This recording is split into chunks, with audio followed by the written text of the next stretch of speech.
குருவே சரணம். அனைவருக்கும் வணக்கம். ஒவ்வொரு மனிதனுக்குள்ளேயும் நம்மளையே அறியாமல் சில நேரங்களில் மோசமான எண்ணங்கள் நிறைய ஓடும். ரொம்ப தப்பான தாட்ஸ்லாம் சில நேரத்தில் ஓடும். அப்போது நீங்கள் அதுக்காக ஒன்றும் பயப்பட தேவையில்லை. அதை சில பேர்லாம் என்னென்னா, இந்த புரிதல் இல்லாதனால நம்ம ரொம்ப கெட்டவங்களா அப்படின்லாம் தோணிடும். உங்களுக்கு நான் இதை பற்றி ஒரு சின்ன ஹிண்ட்டு முன்னாடி வீடியோஸில் நான் சொல்லியிருக்கேன். இந்த மனம் என்பது எல்லா விதமான தாட்ஸையும் கொண்டது தான் இந்த மனம். இந்த மனம் என்பவன் ஒரு அலறல் சத்தம் பிடித்தவன் போல எதையாவது அலறிக்கொண்டே இருப்பான், எதையாவது பேசிக்கொண்டே இருப்பான், வாய்க்கு வந்ததெல்லாம் எதையாவது அடிச்சு விட்டுக்கிட்டே இருப்பாங்க.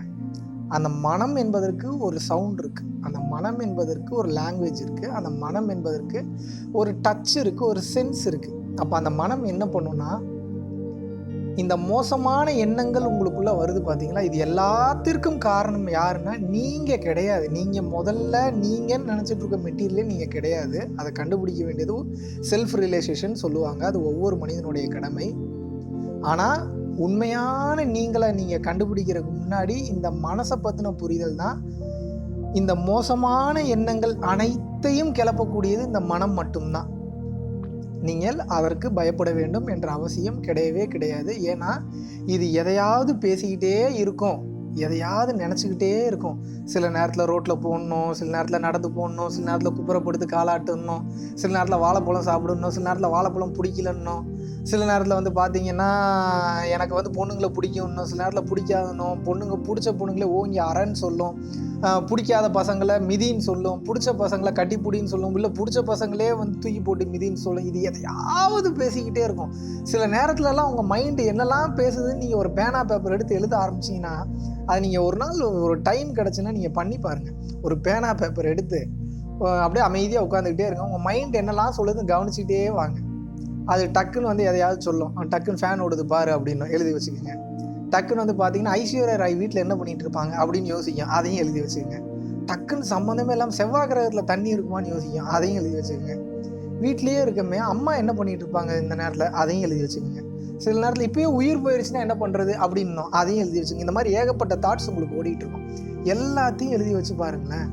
ஒரு தாட்டுக்கும் இன்னொரு தாட்டுக்கும் சம்மந்தமே இருக்காது. சம்மந்தமே இல்லாமல் எதையாவது பேசிக்கிட்டே இருக்கும். அது இதில் என்ன பியூட்டினா, இந்த வரக்கூடிய மோசமான தாட்ஸும் நல்ல தாட்ஸும் இந்த மனசில் இருந்து தான் வருது. இந்த மனசில் இருந்து தான் இந்த உலகத்தில் வேணுங்கிறதையும் நீங்கள் சாதிச்சுக்கிறீங்க. இந்த மனசில் இருந்து தான் இந்த உலகத்தில் நீங்கள் வீணாக போகிறதுக்கும் காரணம். இது ரெண்டுத்துக்குமே காரணம் இந்த மனம் மட்டும்தான்.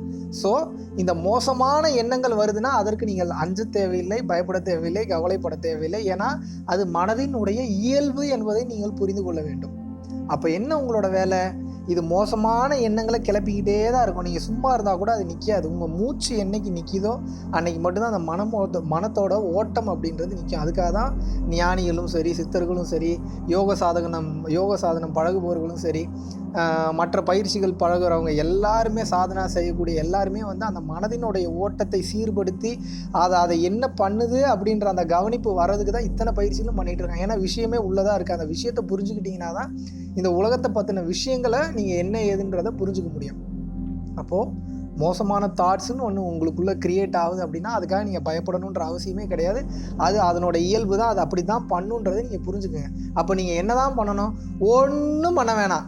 இப்போது உங்கள் வீட்டுக்கு வெளியில் ஒரு நாளைக்கு 100 பேர் நடந்து போயிட்டு வந்துக்கிட்டே இருக்காங்க. ஒரு எக்ஸாம்பிளுக்கு நான் சொல்கிறேன்.